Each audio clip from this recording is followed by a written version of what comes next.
सतत इतरांना स्पष्टीकरण देणं थांबवणं म्हणजे माझ्या अस्तित्वासाठी मला कुणाची परवानगी लागणार नाही असं शांतपणे जाहीर करणं असतं. हा हट्टीपणा नाहीये किंवा यात कोणतंच स्वार्थ नाही, तर हा स्वतःच्या सत्याशी प्रामाणिक राहण्याचा एक ठाम निर्णय आहे. तुम्ही स्वतःबद्दल जरी कोणता निर्णय घेतला असेल तर लगेच लोकांना सफाई द्यायला सुरुवात करता का? तुम्हाला सतत असं वाटतं का की समोरच्याने मला समजून घेतलं तरच माझ्या भावनांना किंमत आहे, आणि लोक काय म्हणतील या भीतीने तुम्ही स्वतःचे निर्णय बदलत असता का? जर असं असेल तर सावधान, कारण तुमच्यातली ही नम्रता नाहीये, तर ही तुमच्या मनावर झालेली एक मानसिक जखम आहे. आज आपण सायकोलॉजीच्या मदतीने बघणार आहोत की जेव्हा तुम्ही स्वतःबद्दल सतत स्पष्टीकरण देणं थांबवता तेव्हा तुमच्या आयुष्यात कोणकोणते जादुई आणि सकारात्मक बदल घडून येतात. नमस्कार, माझं नाव ओमकार डांगे आणि स्टोईक विचारमध्ये तुम्हा सगळ्यांचं स्वागत आहे. नंबर 1, स्पष्टीकरण देणं हा एक ट्रॉमा आहे.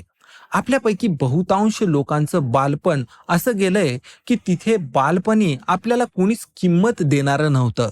आपल्या भावनांना, आपल्या रडण्याला किंवा आपल्या मतांना कुणाकडूनही गंभीरपणे घेतल्या जात नव्हतं.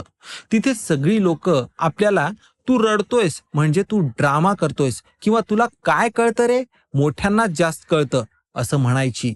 अशा वेळी तुमच्यातल्या त्या लहान मुलाला माझ्याही भावना व्हॅलिड आहेत आणि त्या लोकांना समजल्या पाहिजेत ही गरज वाटायची. तेव्हा आपल्याला सतत अशी एक सवय लागलेली असते की मी का रडतोय किंवा हे का मागतोय किंवा मी असं का करतोय. या गोष्टी जर आपण आपल्या आजूबाजूच्या लोकांना पटवून दिल्या तर लोक मला स्वीकारतील आणि हळूहळू तुमचं स्वतःचं अस्तित्व टिकवण्यासाठी किंवा इतरांचं प्रेम मिळवण्यासाठी तुम्ही हे स्वतःविषयी जास्त स्पष्टीकरण देणं यालाच तुमच्या पर्सनॅलिटीचा एक भाग बनवलेला आहे. नंबर 2, बाह्य मान्यता हा एक सापळा. आपल्या सगळ्यांचाच एक खूप मोठा गैरसमज आहे. हा गैरसमज म्हणजे जोपर्यंत दुसऱ्यांनी मला समजून घेतलं नाही तोपर्यंत मी बरोबर ठरणार नाही. त्यामुळे इतरांनी मला अप्रूव्ह करावं तरच माझ्या भावनांना अर्थ आहे अशी समजूत आपल्या मनात निर्माण व्हायची. पण याचा खूप मोठा परिणाम आपल्यावर झालेला आहे. आपण स्वतःचा मूड, स्वतःची निर्णये आणि सर्वात महत्त्वाचं म्हणजे स्वतःची मनःशांती ह्या सगळ्या गोष्टी आपण दुसऱ्याच्या रिॲक्शन्सवर अवलंबून ठेवलेल्या आहेत. कुणी अप्रूव्ह केलं तर ठीक, नाहीतर स्वतःवरच शंका घ्यायची. म्हणजे आपल्या आयुष्याचा पूर्ण रिमोट कंट्रोल हा आपण इतरांच्या हातात दिलेला आहे. जेव्हा तुम्ही इतरांना स्पष्टीकरण द्यायला लागता तेव्हा तुम्ही स्वतःला हेच सांगत असता की माझं मत महत्वाचं नाही, पण इतर जे म्हणतील तेच सत्य आहे. अशा प्रकारे आपण आपली सेल्फ वर्थ ही इतरांच्या हातात देतो. नंबर 3, स्वतःचाच विश्वासघात. जेव्हा आपण दुसऱ्यांना खुश करण्यासाठी, एखादा वाद टाळण्यासाठी किंवा एखादं नातं तुटू नये म्हणून स्वतःच्याच सत्याशी जेव्हा आपण तडजोड करतो ना, तेव्हा प्रत्यक्षात आपण आपल्याच अंतर्मनाचा विश्वासघात करायला लागतो. यालाच सेल्फ बिट्रेयल असं म्हणतात. आता याची काही लक्षणं मी तुम्हाला सांगतो. माझ्या फिलिंग्स वेगळ्या आहेत पण मी ते न बोलता वेगळंच काहीतरी बोलतो, किंवा मी हो म्हणतो खरं पण माझा आतला आवाज ओरडून नको नको असं म्हणत आहे. म्हणजे थोडक्यात आपलं अंतर्मन सांगतंय एक, पण आपण वेळोवेळी त्याचं न ऐकता त्यालाच दगा देतोय. जेव्हा आपण अशा प्रकारे सेल्फ बिट्रेयल करतो तेव्हा त्याची किंमतही आपल्यालाच भोगावी लागते. मग आपल्या आयुष्यात अँझायटी, डिप्रेशन येतं आणि कितीही प्रयत्न केला तरी सतत मनावर एक इमोशनल थकवा जाणवायला लागतो. आणि यापेक्षा सर्वात गंभीर बाब म्हणजे आपला स्वतःवरचा विश्वास कमी व्हायला लागतो. नंबर 4, इंटरनल ऑथॉरिटी विकसित करा. प्रसिद्ध मानसशास्त्रज्ञ कार्ल जंग हे म्हणतात की आपली खरी मानसिक प्रगती तेव्हाच सुरू होते जेव्हा आपण स्वतःची भावना, मतं आणि अनुभव हे स्वतःच वैध ठरवायला शिकतो.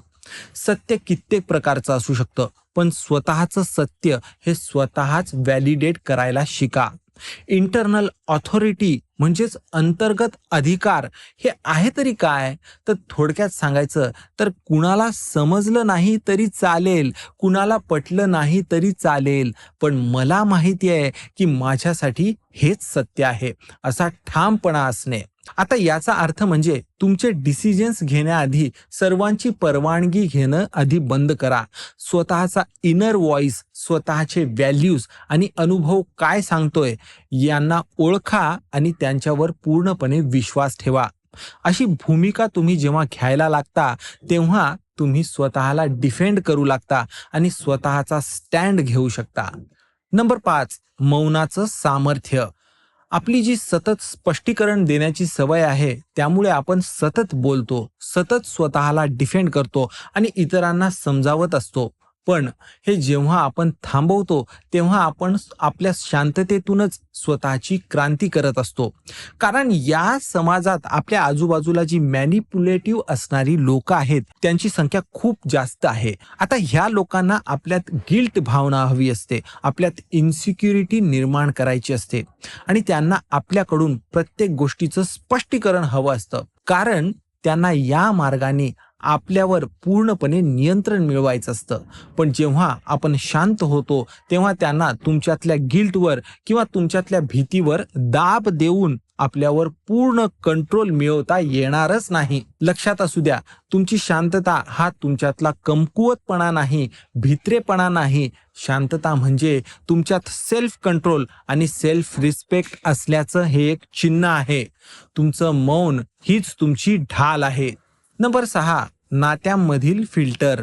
जेव्हा तुम्ही स्वतःबद्दल स्पष्टीकरण देणं बंद करता तेव्हा तुमच्या आजूबाजूला लोकांना अचानक खूप त्रास व्हायला लागतो.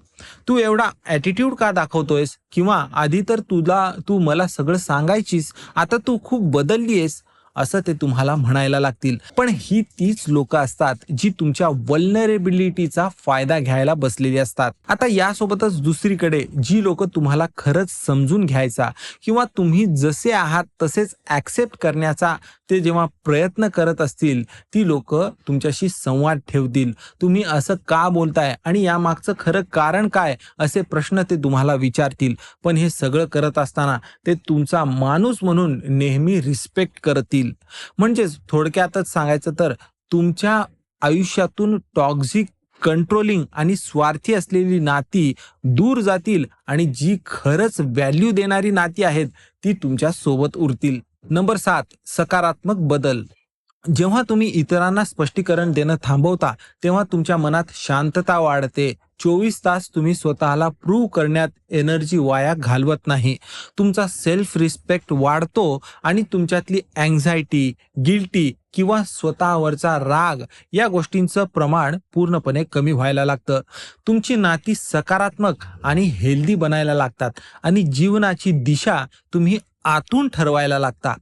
तुम्ही आधी इतरांच्या कथेतील एक पात्र बनून राहायचा, पण आता तुम्ही स्वतःच्या आयुष्याचे लेखक बनता.